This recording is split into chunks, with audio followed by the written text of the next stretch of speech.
Gente, a gente voltou na live, tá?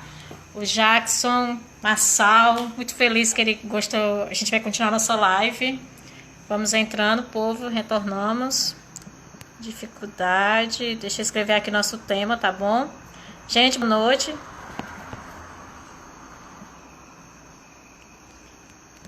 Entrando. Tá. Mas, Raquel, também ajuda, né? Muita gente fazendo pergunta. Gente, estamos voltando para nossa live, tá bom? O Jackson Massal vai entrar de novo. E aí vamos continuar, tá bom? Boa noite. Pessoal que tá entrando aí, tá? A gente vai continuar com um tópico também aqui da nossa live, certo? Que é as dificuldades e apoio do autismo no Acaraú. A gente tá falando um pouco, certo? Das dificuldades que a gente tá tendo da nossa cidade. E aí tem gente fazendo perguntas, tá bom? A gente vai tentar ficar até 9 horas, né? Porque eu tenho um Pedro que tá esperando por mim, que é o meu filho autista. Eu vou tentando ler os comentários, porque são muitos comentários, gente. Aí a gente vai focando e tal, mas vamos entrando aí na live, tá bom? Só que tiver dúvida, pode ficar à vontade. Acho que ele tirou dúvida de muita gente. As mãezinhas que for da Acaraú vão tirando dúvida, tá bom? Os profissionais que estiver aí da Acaraú também, se quiser tirar dúvida. Tô só esperando o Jackson entrar, tá, gente? Que ele deve estar ocupado. Ah, tá aqui. Ele já entrou. Oi, Jackson.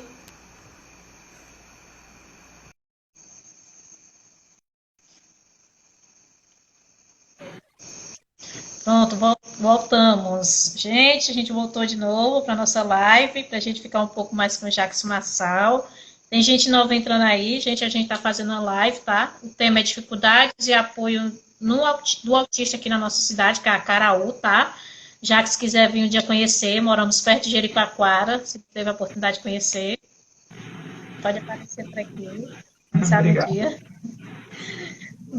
Aí, assim, a gente está com várias perguntas, o pessoal fazem várias perguntas e o Jackson se prontifica a falar, tá? A gente está falando principalmente a dificuldade que a gente tem aqui no Acaraú, que é a dificuldade em profissionais, assim, a gente sabe que a demanda é grande e não temos, né? Temos uma TO para vários pacientes, né? Não temos um profissional que lauda, que também é a maior dificuldade que eu vejo aqui, assim, não tem um psiquiatra, será, da infância, né? Porque existe o psiquiatra adulto, eu sei que você pode explicar melhor do que eu, né? Hoje em dia, como é que é realmente um laudo para autista, na sua visão? Porque o nosso laudo, aqui na nossa cidade, a gente não tem realmente um profissional que feche esse laudo. O mais perto é 238 quilômetros. O processo correto do diagnóstico do autismo, ele tem alguns princípios, segue as diretrizes e as normas internacionais, tanto da OMS quanto da OPP. Seria necessário montar uma bancada, mas como a gente não tem essa bancada, né, seria uma bancada virtual. Como a bancada virtual é mais feita por planos de saúde, quem depende do SUS, seria uma bancada mesmo você juntar os documentos.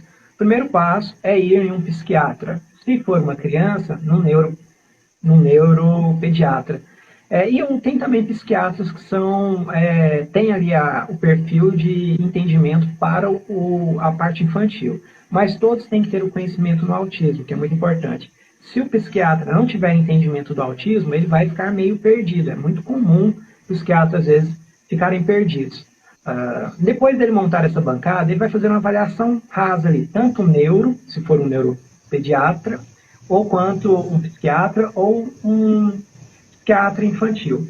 Ele vai fazer uma abordagem simples, vai avaliar as características, vai fazer uma estrutura, uma leitura, né, da vida dessa criança, como que foi. É muito importante sempre você tirar fotos, gravar vídeos, levar nesse dia, e também levar outra pessoa, logicamente que, como a gente falando de criança, vai a mãe e o filho, né? E se tiver como levar outra pessoa também para comentar um pouco mais, é interessante. Feito isso, ele pode iniciar a medicação, que é muito comum quando a mãe ou o pai leva o autista em um psicólogo ou em um neuropediatra, ele já está apresentando alguma comorbidade. O que são comorbidades? São as doenças, né? As doenças nada mais é do que são extensões das condições coexistentes. A condição coexistente é tudo aquilo que vai permanecer no autismo, e a comorbidade é tudo aquilo que vai chegar no autismo com uma dificuldade no seu dia a dia. Então, ele vai apresentar ansiedade. É muito comum as crianças chegarem com o TOD, né? Que é o transtorno opositor desafiador, chegar com um transtorno de personalidade meio rígido, meio ríspido. É muito comum essas características. Dificuldade no sono. Então, ele pode iniciar ali uma medicação para acalmar e medir. Ele começa a medir. Mas nunca o diagnóstico deve ser fechado nesse momento. Aí é a parte que o SUS acaba errando, né? Não disponibilizando profissionais. A próxima etapa seria partir para um neuropsicólogo. O neuropsicólogo, junto com o psicólogo, montaria uma segunda avaliação, que aí sim são feitas avaliações com o CARS, com o Raven, com o Waze, com diversas ferramentas que vão mostrar o nível e a singularidade que aquela criança se aproxima do autismo. Porque o autismo não é só crianças que não falam, ou não é só crianças que tenham deficiência intelectual, ou não é só crianças que tenham uma patologia muito mais séria. Logicamente que essas também são presentes, em grande parte, mas não são maiorias. 60% dos autistas têm perspectivas particulares muito mínimas, que às vezes não são apresentadas na infância e só vão ser apresentadas no diagnóstico tardio, que aí é sempre o que acontece, como aconteceu comigo, que eu expliquei para vocês, que é a pior parte. O diagnóstico tardio afeta muito a vida do autista na fase adulta. Trazendo essa avaliação, o neuropsicólogo e o psicólogo não podem validar o autismo. Eles sugerem, olha, essa criança tem uma característica, tem uma abordagem, tem uma dificuldade na fala, tem uma dificuldade de sintetização, que é muito comum, tem uma dificuldade de interação, o nível de interação é médio para baixo. Se for uma criança entre 4 e 5 anos ou para frente, ela já avalia o quociente dessa criança para verificar se ela se enquadra em um autismo de alto funcionamento, que é o antigo Asperger, ou um autismo com altas habilidades, ou um autismo de alto funcionamento direcionado. Então, são várias características. E com isso, o psiquiatra vai bater o martelo ou um neurologista. O neurologista pode pedir outros exames. Por quê? É muito comum, 40% dos autistas apresentam estados epilépticos. A epilepsia nada mais é do que as células do cérebro, elas são músculos. Lembra que eu sempre falo de músculos? Então, o músculo fica desordenado e acaba causando a epilepsia. E a epilepsia pode vir de diversos níveis, são mais de 20 características de epilepsia. Crise de riso, de choro, de agressividade que antecedem a epilepsia. Então, é muito importante um neurologista ou um neuropediatra avaliar também com exames, mas os exames também não validam o autismo. Aqui no Brasil, porque lá fora já existem o biofeedback, que particularmente dá o resultado final que a criança tem um cérebro neurodiverso, pensa diferente. Mas vamos falar da nossa realidade.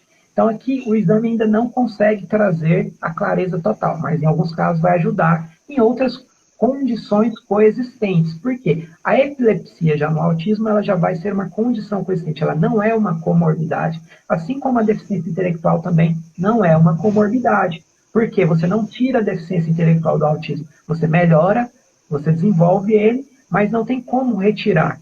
Eu tenho deficiência intelectual em algumas características. Minha pontuação ali, minha avaliação, em alguns casos de memória de curto prazo, gravar nomes, eu sou péssimo. Então, assim, são coisas que a gente não desenvolve, entendeu? Nossa, eu falo tanto que eu até me perdi aqui um pouquinho, mas voltando ao assunto, sim, muito importante. É muito importante ter o diagnóstico completo. Eu acredito que esse passo a passo traz um diagnóstico rico. Mas se, por exemplo, eu também senti essa dificuldade. Se o profissional, a gente sabe que o filho da gente tem algo de diferente e a gente procura aqui na cidade, mesmo assim ainda tem o custo, né, de ir até o determinado médico, esperar determinada consulta. A gente, pai, pode requerer isso judicialmente? Pode não, deve. Vocês primeiramente notificam a Secretaria de Saúde, a Secretaria de Saúde da sua cidade, notifica, faz uma carta de punho, pede para quem te receber na secretaria assinar essa carta, só faz uma carta. Depois notifica o Ministério da Saúde, por e-mail mesmo, tem o e-mail do Ministério da Saúde.gov. Depois você vai no Fórum Civil. Toda cidade, do menor tamanho que seja, ela vai ter um Fórum Civil ou vai ter uma extensão próxima. Mas é muito comum, 50 mil habitantes, 40 mil, 20, costuma ter o Fórum Civil na cidade. Vá no Fórum Civil e abra a solicitação de prosseguimento, não atendimento. Também você pode abrir outros tipos de processos e pedir aí uma liminar que o Estado desculpe o termo, mas se vire e traga de outra cidade ou pague o transporte para você levar até outra cidade. Esse custo pelo SUS nunca deve partir de vocês, mamães. Para quem não tem um plano de saúde, para quem não tem condição, o Estado deve amparar e deve apoiar nessas características. Lógico que a gente sabe que o momento da pandemia talvez não seja um momento adequado, mas sim, busque os seus direitos e movimente a cidade. Quanto mais pessoas abrirem processos na vara civil, pior vai ser para o Ministério, para a Secretaria daquela cidade, porque ela começa a apontar no Ministério da Saúde. O Ministério da Saúde fala, poxa, tem uma coisa errada. O que o prefeito está fazendo que não mandou 2 médicos especialistas em autismo, não mandou ainda nenhum neuropediatra para aquela cidade? O que está acontecendo? Aí a bagunça já está formada. Aí é só vocês aguardarem que a liminar sai em torno de 30, 60 dias. E o processo se estende por 2 ou 4 anos, isso vai variar muito de cada cidade, de cada juizado. Perguntaram uma coisa aqui importante, a questão do respiridona, né, do sono, em que o filho toma, ele dorme em determinado horário, só que sempre acorda de madrugada. Essa questão da medicação com o sono. Tá tomando. Eu vou falar por experiência própria, tá? Eu não vou indicar nenhuma medicação, fique bem claro. Medicamentos, eu aconselho sempre procurar um psiquiatra, sempre procurar um neurologista, ele sempre será a pessoa indicada para lhe atender. Eu não posso falar, mas eu vou falar de experiência minha agora, vou utilizar a minha experiência, Jackson. Você pode aproveitar e tentar embasar alguma coisa, mas não estou falando para você fazer isso. A risperidona é um medicamento muito antigo, ele é lá de 1800 bolinhas. Já existem medicamentos da mesma categoria que são muito menos invasivos e trazem muito menos dependência para o autista. Eu faço uso de alguns, não vou falar porque é errado também eu te falar quais medicamentos eu uso. Mas vamos supor que é o risperidona, é essa medicação que está sendo adequada. O medicamento da linha antidepressiva, se eu não me engano, risperidona é antidepressiva ou anticonvulsiva, ele tem uma ligação em 2 categorias. Ele tem características de adaptações hormonais, ou seja, a criança pode se dar bem com um horário e com outro horário não. Então é muito indicado, muitos médicos fazem isso, quando você retornar, ele vai falar para você, muda o horário. Se você quiser tentar mudar esse horário, eu mudei o horário e hoje eu sei alguns horários das minhas medicações. Outro fator é o que eu falei, o risperidona é uma medicação muito antiga. Ela acabou tomando graça e caindo na boca das pessoas, porque lá em 1970, quando o autismo foi desvinculado da esquizofrenia, porque o autismo antigamente era simplesmente considerado uma evolução do quadro da esquizofrenia. Olha só o tanto que a gente já sofreu lá atrás. Então, os transtornos de personalidade mais acentuados indicavam a própria risperidona para o transtorno de personalidade, o transtorno esquizoide, outros transtornos. E ele foi sempre utilizado. E acabou, por si só, profissionais pediatras, que é muito comum pediatra passar essa medicação, utilizarem risperidona. Mas existem muitas medicações muito boas. Eu tomo hoje medicações muito boas que dão controle. Logicamente que eu tenho que fazer alguns ajustes às vezes, mas tento e pretendo que não seja para sempre. Eu vejo pessoas que tomam risperidona há 15, 20 anos. Isso é errado. Medicações não foram feitas para se embasar ou você ficar eternamente com elas. Você tem que trocar medicações, trocar a dosagem, mudar o horário. Isso vai ser uma adequação para cada criança. Cada autista vai se adaptar de uma forma. Então, não tem uma receita para eu te passar, um horário para eu te passar, mas é aconselhável mudar. Porque se você fica só com aquela risperidona há 5, 6, 8, 1, 2, 3 anos, vai dificultar porque o autista às vezes cria uma resistência. E aí vem um outro problema, chamado efeito reboot. As medicações causam efeito reboot. Reboot nada mais é do que a volta de todos os sintomas que o autista sente. Não só o autista, pessoas que têm o somatoforma ou somatizam as coisas. Que o autista começa a sentir tudo de novo. Eu tenho efeito reboot às vezes, mas o meu efeito reboot costuma durar 1 dia, 30 minutos. Por quê? O ajuste da minha medicação está bem certo. Então, alguns autistas aí, quando começarem a passar muito reboot, você vê seu filho muito agitado, mesmo tomando a medicação, ou não dorme, ou acorda no horário errado, às vezes é uma hora de você rever a medicação ou rever o horário.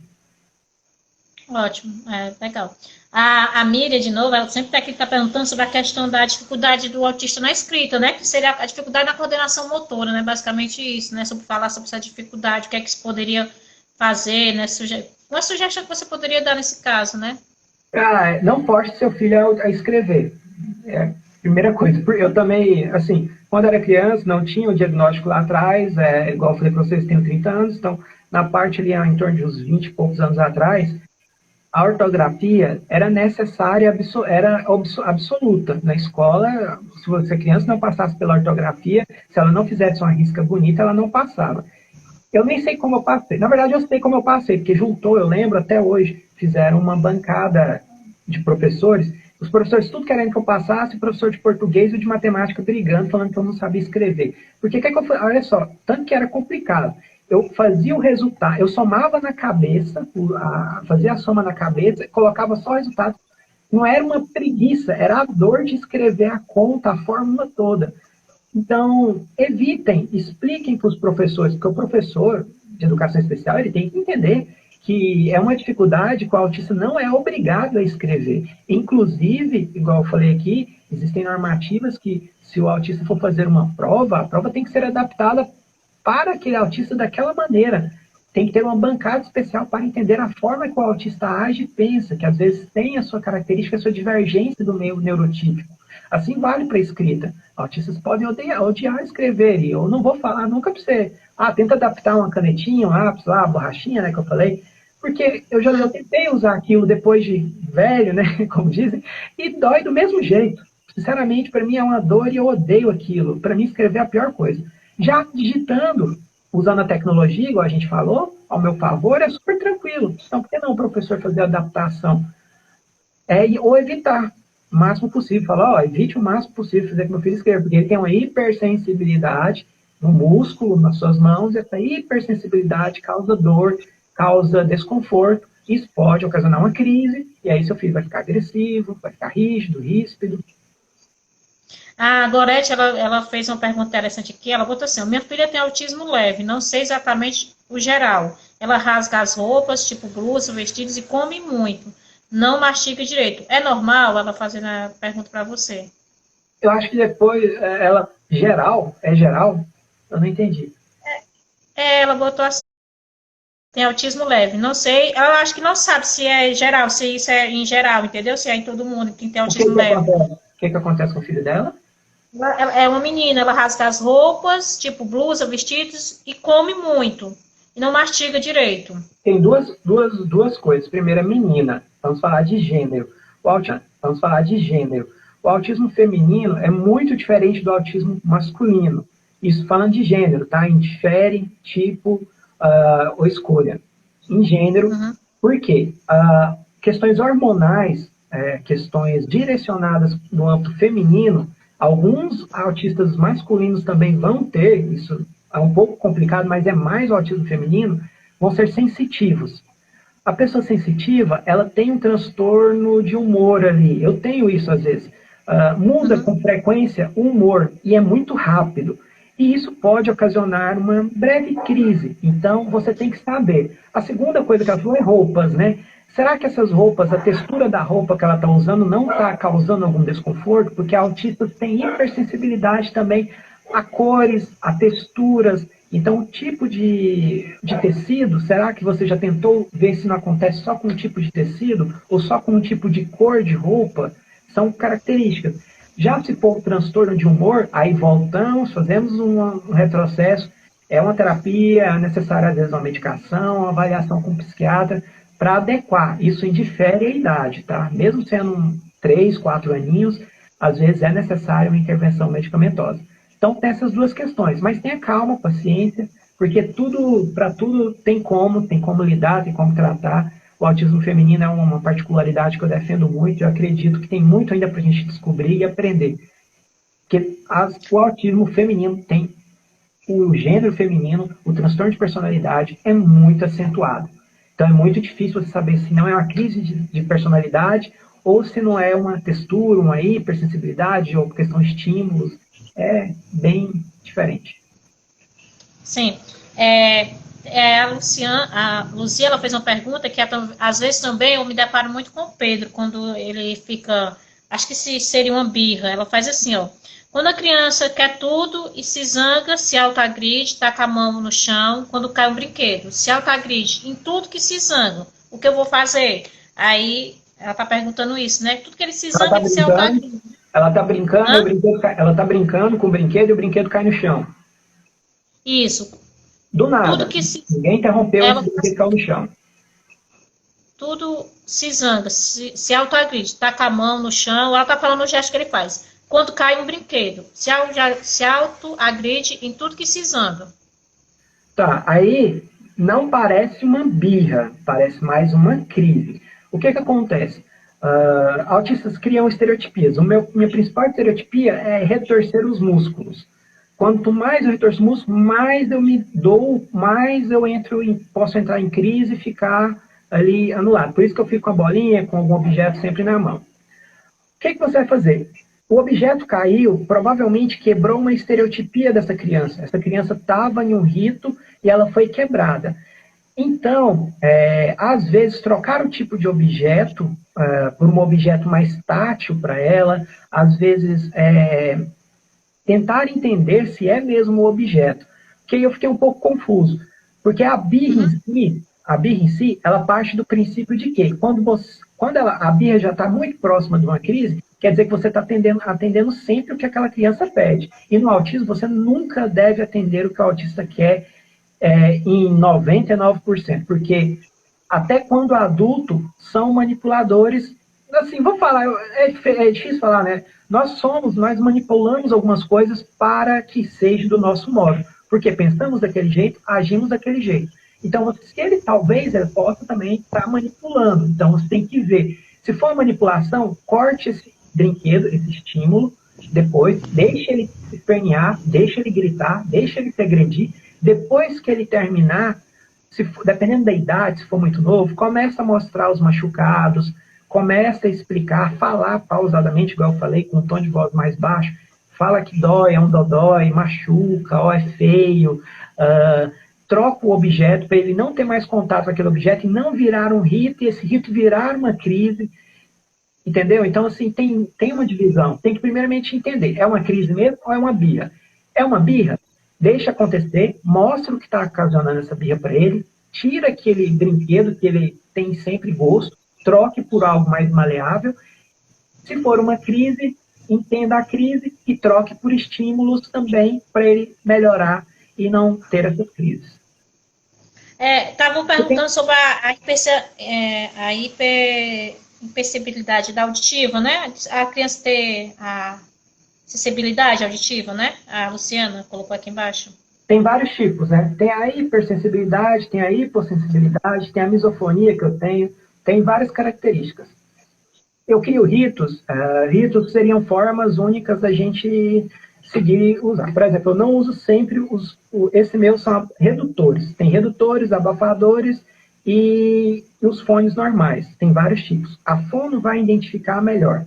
Ou você mesmo consegue identificar, porque se o autista tiver uma independência, às vezes você vai ver que ele vai ficar melhor com um abafador do que com um redutor, que é menor. Isso vai de cada autista. O autista costuma ter uma audição, quando ele tem a hipersensibilidade, 4 vezes mais ampliada do que um humano comum. Então, às vezes nós ouvimos, olha só, eu escuto, quando eu ligo, o erro da frequência no celular. Esses dias eu estava observando, olha, o que eu tenho que escutar o erro da frequência no celular? Faz um chiado. Aí eu fui pesquisar na internet e descobri que a frequência emite um sinal, que é o sinal da antena do celular, que faz um barulhinho, chiadinho. Olha só, estou ouvindo uma frequência que eu não deveria estar ouvindo. E ele fica naquilo. Aí ele cria rotinas de barulhos. Aí quando vem barulhos muito acentuados, eu acho que é grande maioria, eu acho que se perguntar moto, eu acho que todo autista odeia barulho de moto, pelo menos todos que eu conheço. Veio uma moto, veio um barulho que é muito acentuado e é muito alternável, não é um barulho simples, ele acaba gerando esse desgaste. Aí as pessoas pensam, nossa, ele tem hipersensibilidade a tudo. Não é. Aí pode ser uma misofonia, que é o meu caso também, que são tipos de barulhos que o cérebro e o neurodesenvolvimento não se adaptaram, como mastigar. Dependendo, tem dias que eu odeio quando alguém mastiga perto de mim, ou quando faz algum barulho, ou quando assovia, ou quando estrala o dedo, ou estralar o dedo perto de mim, é a mesma coisa de estar dando um tapa nas costas. Então, isso vai variar Sim, muito. é Isso vai porque variar o muito. Pedro, essa sensibilidade que tu falou, realmente varia muito de sons, porque o Pedro, o foguete, o barulho do foguete é uma coisa assustadora para ele, mas um som alto é uma coisa super normal. Aí, Então, acho que aí, vai. que tem, aí que tem que ter um cuidado.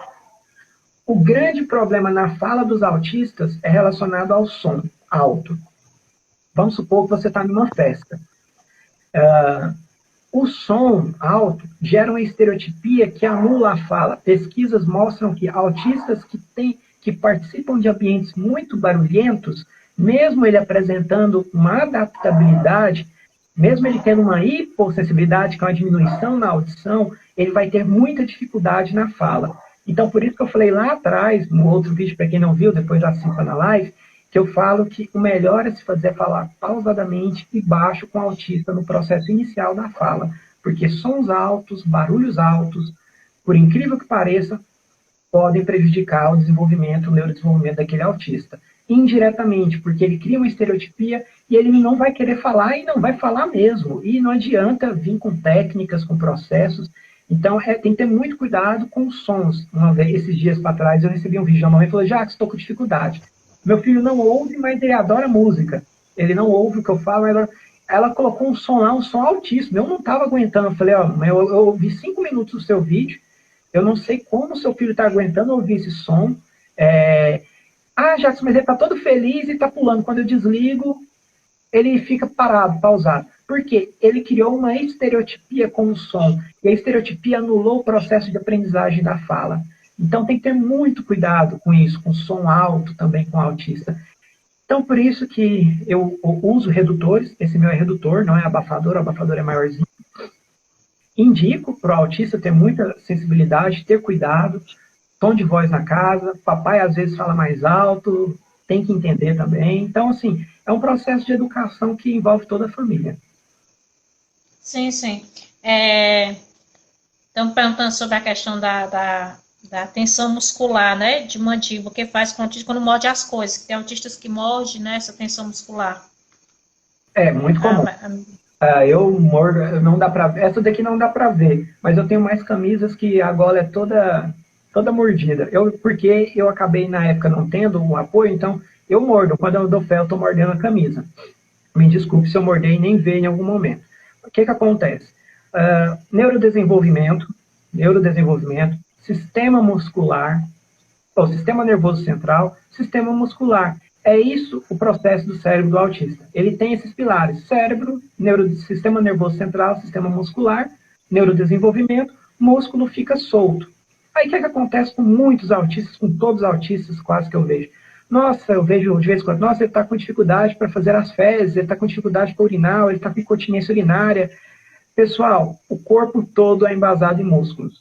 A gente tem mais de 40 esfíncteres no corpo, que são processos que abrem e fecham.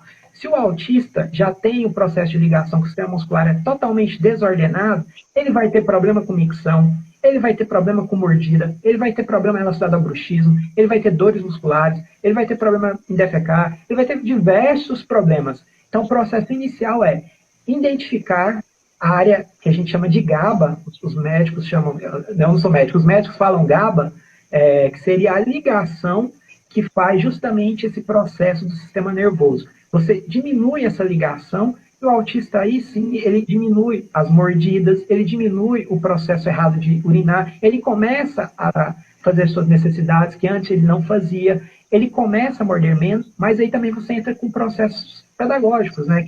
Tem aqueles mordedores, que é um colar mordedor, que é muito utilizado, tem vários outros processos. Por quê? Mesmo diminuindo o processo muscular, mesmo ele fazendo exercícios e um monte de terapias e medicamentos, ele pode criar o rito de morder a camisa ou de morder, e para ele aquilo tira a tensão. E aí é a hora que as mamães erram, que acabam mantendo, achando bonitinho quando bebê, depois vai crescendo, continua mordendo, e aí aí vocês sabem o que acontece quando fica adulto às vezes e não tem como, acaba tendo dificuldade nessa questão. Jovens, adolescentes. Sim. Uma dificuldade que a gente tem aqui na Caraú, sabe? A gente tem dificuldade de todo canto, nessa parte da inclusão. eu me peguei numa situação em que a pessoa parte escolar, né, me falou assim, adaptação de materiais, né, você falou que é a importância mas tem um autista que consegue estudar pelo livro, então por que que o senhor não consegue, né, por que que ele não consegue fazer aquilo? Qual o seu foco em relação a isso, sabe, porque eu vejo assim, se Primeiramente, eu adapta vou falar para... para essa pessoa, desculpa, mas essa pessoa não deveria nem estar falando de autismo, porque ela não entende o que é autismo. Transtorno, o nome já fala. Qualquer pessoa que falar para vocês, eu até fiz publicações recentes mais incisivas, porque de vez em quando eu recebo questionamento, mesmo de pessoas que gostam de mim, que me seguem, vêm me questionar, e eu fico nervoso. Mas é de mim, eu sou autista, eu vou ficar nervoso, não tem como, porque eu vejo que são muito ultrapassados. Então, a primeira coisa, você para e pensa, o que significa a sigla do nome do seu filho? TEA. Você sabe o significado, transtorno do espectro autista. Pega a palavra do meio, espectro. O que significa espectro? Variações, modificações, alternativas, cores. É uma gama de situações. O espectro não é um só, não existe um único autista. O neurodesenvolvimento, quando você parte lá do DNA, da programação, da estruturação daquele cérebro, ele vai criar um cérebro único. Por isso que cada pessoa, a gente pensa, poxa, eu queria saber o que aquela pessoa pensa. Você nunca vai saber o que aquela pessoa pensa. Assim como um autista, você nunca vai saber o que o autista pensa, mais ainda do que uma pessoa comum. Por quê? Autistas criam outros métodos, então ele acaba sendo até mais difícil de identificar. Então, quando a pessoa pergunta falar isso para você fala, colega, primeiramente você tem que saber o significado do autismo, que é TEA, transtorno espectro autismo, que significa o transtorno global do neurodesenvolvimento. Então, por si só, quando você fala de neurodesenvolvimento, você está falando de vários neurônios, várias sinapses que fazem ligação e vários processos. Não é um processo único. Um autista pode apresentar diversas variações, são mais de 286 gêneses de variação para o autismo. O que a OMS fez? Lançou o CID-11, né, vai lançar o CID-11 em janeiro de 2022, e com esse CID-11, ela tenta minimizar, porque acaba tendo uma confusão muito grande, e aí vai vir os transtornos com uma nomenclatura mais fácil, digital, que às vezes auxilia eles a entenderem, porque o autista pode ser verbal, não verbal, literal, não literal, incisivo, não incisivo, pode ser amoroso, não amoroso, pode ser bom, pode ser mal, pode ser fácil manipulável, que eu falo, pode ser diversas categorias. Então, assim, não tem como. Seu filho, às vezes, não fala, ou ele não tem a desenvoltura do antigo Asperger, que agora é o autismo de alto funcionamento, que vai ser difícil também tirar esse termo, assim como o antigo Asperger, ele tem a sua particularidade. Aí cabe o professor adaptar, não é o professor questionar você por que seu filho tem menos desenvoltura que um autismo de alto funcionamento, que um autista de alto funcionamento. Isso é totalmente errado e antiético. Começa a questionar, fala, não, você sabe o significado do TEA? Para ela, é espectro, então me explica, você que é professor, o que significa espectro. Você mata aí já a professora na primeira, porque ela sabe o que significa o espectro. São variações, não é uma única coisa. Desculpa, eu fiquei até empolgado. Gente, tem várias pessoas fazendo perguntas, eu tento acompanhar, tá, gente, já que você está respondendo, porque vai subindo as perguntas. Eu vi alguém perguntando aqui sobre a questão do uso do celular e da TV, o Jacques já tinha até falado sobre isso. A TV mas não. Eu acho interessante. Eu vou fazer um vídeo depois para ajudar vocês. Se me permite rapidinho. TV. Que todo mundo eu vejo coloca a TV no alto. A Temple Grande, ou Temple Grande, eu sou péssimo em inglês, a nossa autista mulher que tem mais de 80 anos, que luta pelos direitos do autismo, tem filme na HBO dela, tem uma série de informações. Eu li uma vez que a grande falha dos países subdesenvolvidos é colocar a TV em uma posição para cima, o autista. Quando eu era criança, minha mãe colocava a TV no chão e o autista sentado. Você colocando o autista sentado, você dificulta aquela característica dele e pode ser ruim. Então, a TV, em grande parte, em quase todas as casas, você vai ver, a TV fica acima. Infelizmente, esse é um processo que tem uma normativa que vai sair em breve, que sugere que as TVs sejam colocadas no mesmo nível do autista para ele não ficar em pé. Sobre o celular e o vício. Pessoal, é saber mediar. A TV não pode muito, assim como o celular não pode demais. Mas o celular é menos impactante que a TV, porque a TV pode criar estereotipias e o celular pode ensinar. Porque o celular você pode baixar aplicativos e tudo mais. Já a TV pode criar estereotipias, dependendo do modo, da canção, do áudio. Então isso acaba atrapalhando. Porque você tem que pegar a estereotipia do autismo e transformar em algo que ele possa carregar com ele. Minhas mãos vão começando a retrair, eu uso a bola, eu uso o aparador no dedo, eu uso várias coisas, entendeu? É assim. Por que é uma curiosidade até que eu tenho em relação também ao meu filho? Essa questão de o uso do celular, de mudar coisas para o YouTube. O meu, ele tem a tendência de mudar, mas não em português, são vários, é menos de segundos, vai mudando a tela. O que seria isso, essa mudança? Estereotipia, ele não está aprendendo. Estereotipia, só estereotipia de visão. Por isso, a necessidade de ter um aplicativo, de ter um direcionamento. Se você solta só o celular na mão dele, ele não está aprendendo nada, dependendo do caso. Por exemplo, casos, igual você falou com os seus filhos, ele não está aprendendo, não tem como o olho acompanhar ali o hertz daquela tela e fazer o aprendizado, a não ser que ele comece a falar. Aí a gente já estaria falando de um savantismo, de um autista que tem... Se ele está copiando... Ele reproduz imagens, os desenhos. Mas ele reproduz em que nível? Por exemplo, está no nível assim, ele está passando e ele está reproduzindo aquilo e depois ele reproduz sem passar ou ele só reproduz na hora que ele está passando? Não, ele vai passando, aí em determinado tempo, como ele gosta de desenhar, ele reproduz através de desenho, aquelas imagens que ele passou. Aí é o autismo de alto funcionamento. Ele precisa de uma psicopedagoga para apoiar ele, para fazer um trabalho de identificação das altas habilidades e superdotação. É uma característica já de uma criança que pode ser desperdiçada se não for aproveitada adequadamente. Ele já tem uma capacidade de memorização. Aí ele pode se enquadrar até em um savan, em várias características, igual eu. Nossa, legal, não sabia. Assim, ó, sobre aqui o nosso tema, tá, gente? O pessoal que tá entrando, a gente já fez a segunda live, que bom que o Jackson aceitou. A gente estava com o tema que é as dificuldades e apoio do autismo aqui na nossa cidade, que é a Caraú, tá? A gente falou a dificuldade que a gente tem com as terapias, né? Que a gente tem uma TO, né? A gente fala um TO porque eu sei que a profissional já é desgastante para ela, né? Para uma quantidade de gente, sei da dificuldade dos pais para essas terapias. E aí, assim, a dificuldade também que a gente tem, às vezes, aqui, são atividades, essas atividades que você falou, atividades físicas, né? Alguma coisa, por exemplo, ecoterapia, né? Natação, essas coisas. Ajudaria muito, né? Muito, muito. Infelizmente, não é obrigatório ainda no SUS, em algumas dessas terapias, porém, para quem tem plano de saúde já é obrigatório, a ANS já decretou que a psicomotricidade, a terapia cognitiva comportamental, o TCC, o ABA, entre diversas outras terapias, já são obrigatórias pelo plano de saúde. Inclusive, eu já conheço vários locais, vários planos que tiveram que contratar, fizeram uma central, não só pelo autismo, mas por outras características, porque a psicomotricidade ajuda muito, assim como a ecoterapia, a musicoterapia, são ferramentas singulares que trabalham também as negativas. Não adianta você trabalhar só positividade no autismo, só coisas boas, e esquecer que ele tem negativas, porque ele vai se desenvolver e depois não vai ter um aperfeiçoamento adequado nas negativas, porque autistas têm, assim como qualquer humano, pontos positivos e negativos. Todo autista, eu falo muito e repito isso, todo autista tem potencialidades. Depende da pessoa, do profissional, saber extrair essas potencialidades e trabalhar elas. Trabalhando, eu tenho relatos, igual eu falei para vocês, eu conheço pessoas que não falam, que têm mais de 25 anos, que têm formado em medicina.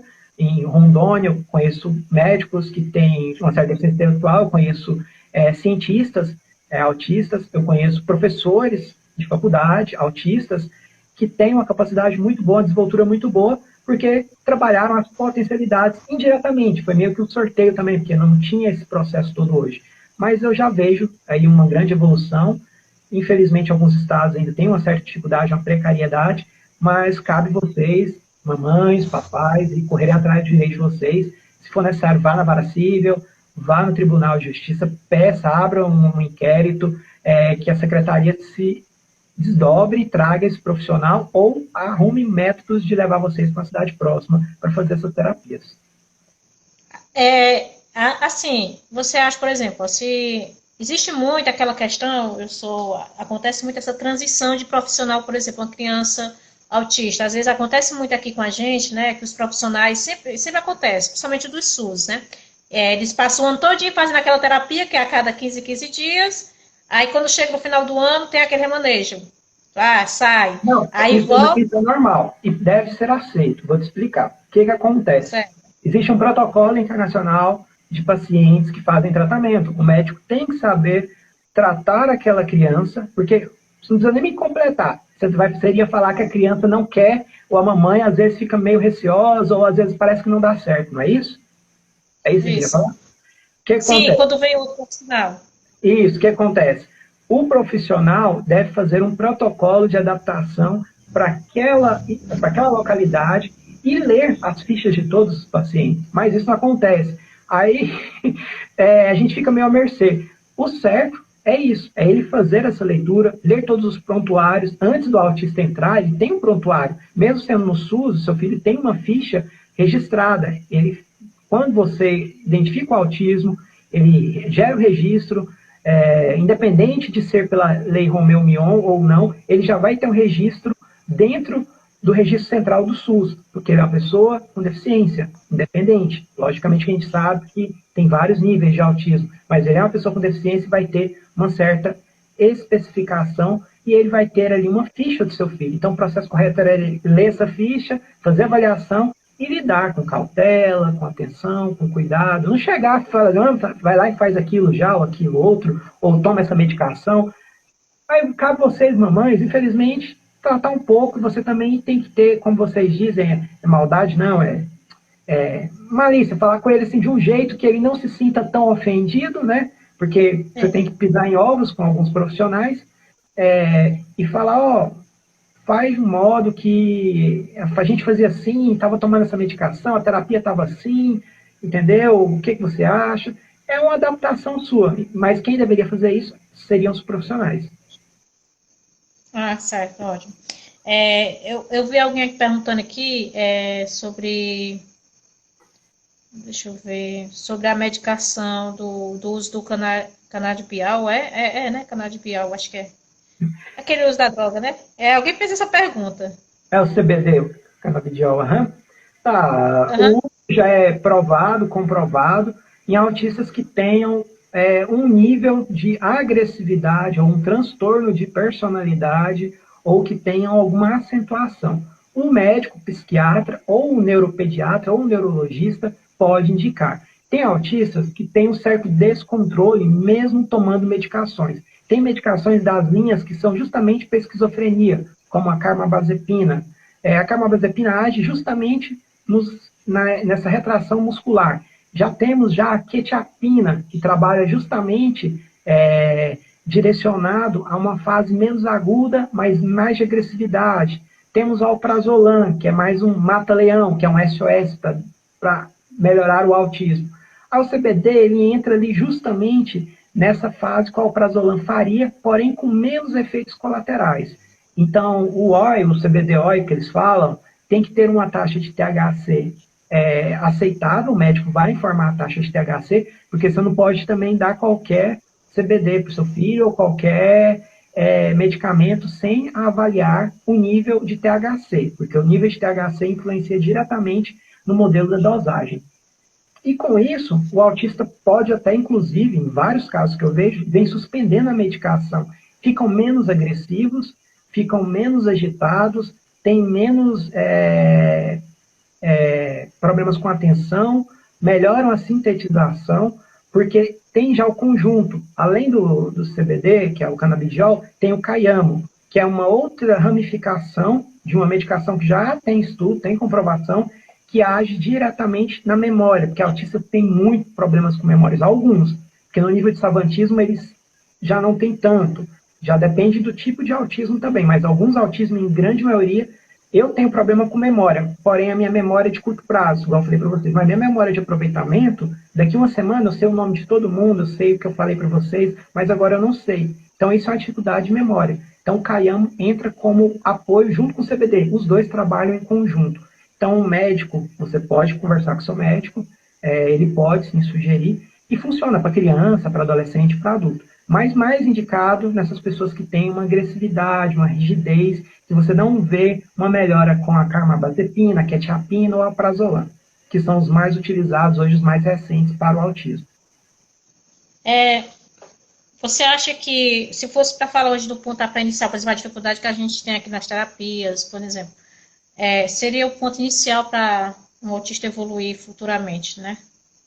Questão das terapias, todo o progresso. Vocês precisam de uma associação, né? Primeiramente, tem que ter uma associação na região de vocês que dê apoio. Porque a associação também não é como muitas pessoas imaginam, que só venham a mim.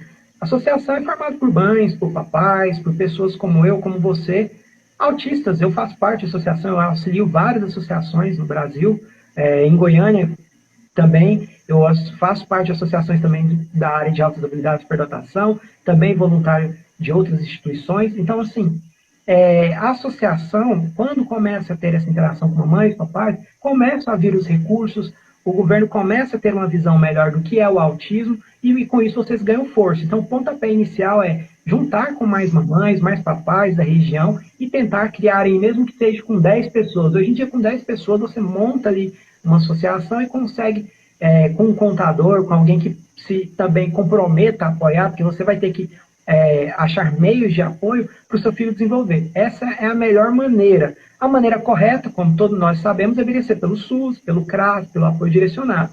Mas a gente fica aí à mercê, infelizmente, das regiões, do serviço precário que a gente tem no Brasil, tentando pelo método da justiça e tudo mais. Mas eu indicaria, de coração, primeiramente tentar mover e criar uma associação e, com isso, criando os respaldos legais, porque vocês vão receber apoio. Às vezes os profissionais da região começam a se interessar mais e até se aperfeiçoam, porque o aperfeiçoamento no autismo hoje, com 2, 3 meses, alguns profissionais já conseguem ter um aperfeiçoamento bom no autismo, seja com a aplicação de um ABA, de um TCC, de uma terapia comportamental, de uma terapia ocupacional. Não, a gente tem uma associação aqui, né? A presidente está até assistindo a gente, por incrível que pareça, que também foi criada. Eu sou uma das fundadoras da associação, porque eu sei da importância de ter uma associação, mas a gente ainda tem que crescer mais, porque a ideia da associação é justamente para isso que você falou, né? A gente ter profissionais, mas a nossa maior dificuldade é que a gente não consegue evoluir nesse sentido, né? São as dificuldades que a gente tem, que é a falta de profissional, né? E aí, assim, a gente tem um apoio, né, para manter a instituição, mas o principal seria isso, né? A maior dificuldade que a gente tem são as terapias, não ter essa quantidade de terapia. Segundo passo, não, como você já tem associação, é conseguir apoio de profissionais que vá na região, dê palestras, dê instruções, para vocês mesmos que fazem parte da associação. Porque um trabalho de musicoterapia, não vou falar qualquer músico, que é feio, acho, falar isso, porque senão fica muito genérico. Uma pessoa, você mesmo começa a tocar um violão ou um teclado e faz a integração disso com um aperfeiçoamento de uma pessoa que te deu uma instrução, você consegue introduzir aquilo no meio autístico. E para o autista, a música, o som, às vezes bem colocado, melhora muito. Ou vocês têm um espaço, uma fazenda que alguém cedeu para levar, para a criança ter uma interação com os animais, aquilo é de uma grandeza espetacular.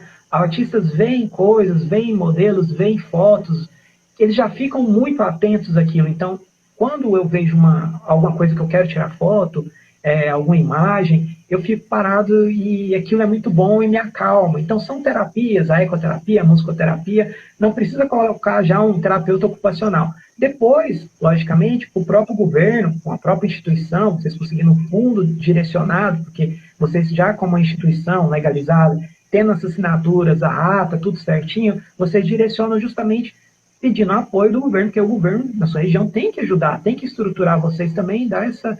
Mas isso nunca deve partir de vocês. Não entendam que a união, né, de todos, a participação de pequenos atos e ações é muito maior do que o benefício financeiro, porque o benefício financeiro, infelizmente, a gente sabe que é muito mais difícil.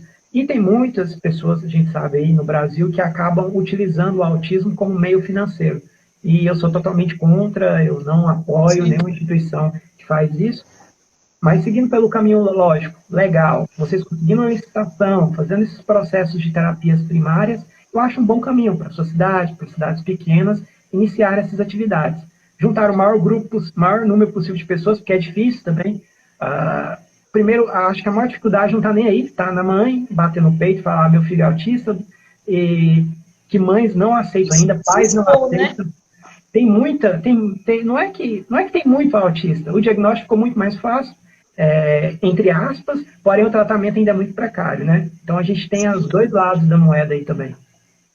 E acho que a maior dificuldade que a gente vê, até às vezes a gente depara com mães de autista que têm essa dificuldade de se expor, né?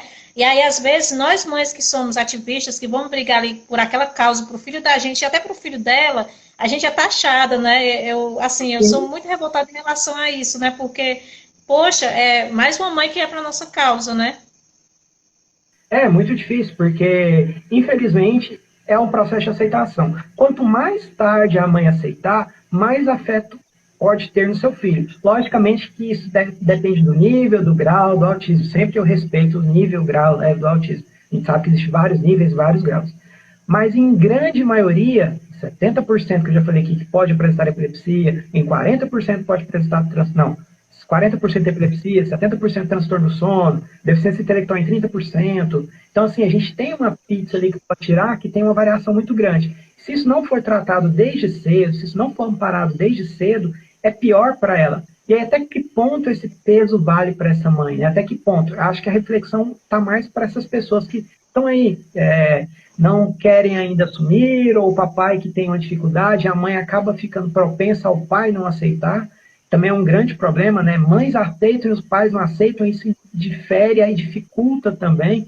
Então, o problema social é muito maior. Por isso que eu falo que a solução sempre vai estar na base da educação. Lá atrás, quando você me falou no outro vídeo, o que eu acho da inclusão? A inclusão com a equidade. As pessoas entenderem que o autista, ele pode participar do meio, e aquela criança que não tem autismo, ver uma criança que tem autismo, e entender que ela pensa diferente, ela também pensa diferente como uma criança que tem autismo, e ela pode participar, e ela não precisa fazer bullying com aquela criança, e a professora não vai ter dificuldade de excluir aquela criança. Então, assim, está muito na raiz, né? Está muito impregnado ali embaixo também.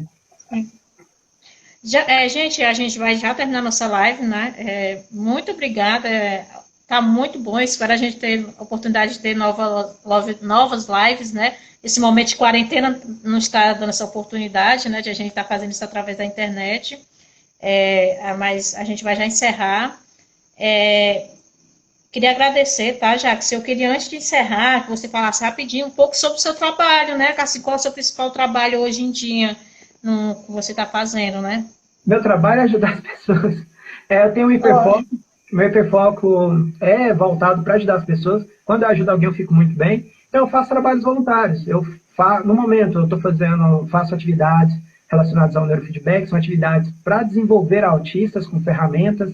Eu tenho um eletrocefalograma que eu comprei, que eu faço a aplicação do neurofeedback, faço as atividades, e com ela pode melhorar o desenvolvimento de autistas, terem uma melhora gradativa, não em cada 15 dias, né, como você falou, mas a cada 3 sessões por semana ali, você consegue ter um desenvolvimento. Então, estou fazendo atividades, tem médicos que vão fazer os testes, vão fazer as aplicações das atividades, e eu vou assinar como uma ferramenta.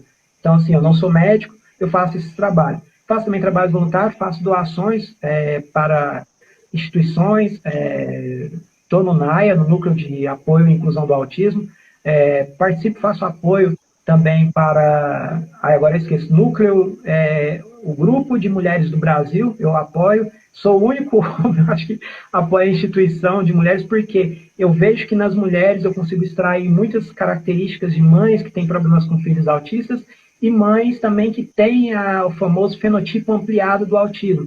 São mães que têm características do filho, que aí envolve a genética. Faço também escrita, eu gosto muito de trabalhos motivacionais, e é isso. É mais isso, assim. Ajudar, sem fins lucrativos, principalmente. A gente que agradece. Eu queria saber se você teria alguma mensagem para deixar aqui para nossas mães, a Caraú, né? Assim, que a gente tem muito a agradecer, mas se vocês tinham uma mensagem para a gente. Sim, agradeço a oportunidade de estar aqui falando com vocês. Eu sou péssimo em sintetização, mas vou tentar deixar uma mensagem de motivação. Não desistam, continuem lutando pelos seus filhos, tentem entender mais as partes primárias e corram atrás dos seus direitos. Não deixe que uma instituição de ensino tenha um cuidador para 50 autistas, isso é totalmente surreal, que você me falando aí da sobrecarga. Lutem pelos seus direitos, vão atrás, porque no final das contas os autistas sabem, entendem que o amor de mãe é o amor principal. Eu moro próximo da minha mãe está aqui, eu abro a portão aqui, eu atravesso outra casa, eu estou na minha mãe. Autistas têm essa facilidade de aproximação com a mãe, é muito comum, alguns não vão falar da forma que querem, outros vão falar. Não desistam, continuem lutando, continuem lutando. Não é fácil, eu sei, mas eu estou aqui também para ajudar, seja com informações, com dicas, com sugestões, contem sempre comigo. Nossa, a gente que agradece, a gente espera você no Acaraú, depois passa essa pandemia aí. Gente, obrigado, sim, obrigado, viu, Jax? Agora a gente, sempre que tiver possível, a gente vai manter esse contato, tá, galera? A gente vai tentar também manter as lives quando der um tempo pro Jackson. Foi muito bom, sabe? Aprendi demais. Eu acho que as mães que estavam aqui deu para aprender um pouco. Gente, a live vai ficar no meu story, né? 24 horas, e no meu canal do YouTube que tem no meu Instagram, tá? Até eu vou passar lá para quem quiser assistir o Jax, né? Que ele também tem um canal dele, né, Jax? Você quer passar ou quem tá ali seguindo? É Jackson Marçal no YouTube ou @Jackson Fieri aqui no Instagram. Pronto, aí também só escrever que vai estar lá no meu canal a live dele, tá bom? Jackson, muito obrigado, pessoal que passou aqui, boa noite, tá? Muito obrigado, gente, e estamos na luta, tá bom? Não vamos Isso aí, desistir, agarra. Hã? Não desistam, isso aí. Não podemos desistir jamais. Espero que as pessoas que assistiram a live tenham aprendido um pouco mais, né? Obrigado, viu, Jackson? Boa noite. A Tchau, gente tchau. se fala. Tchau, gente.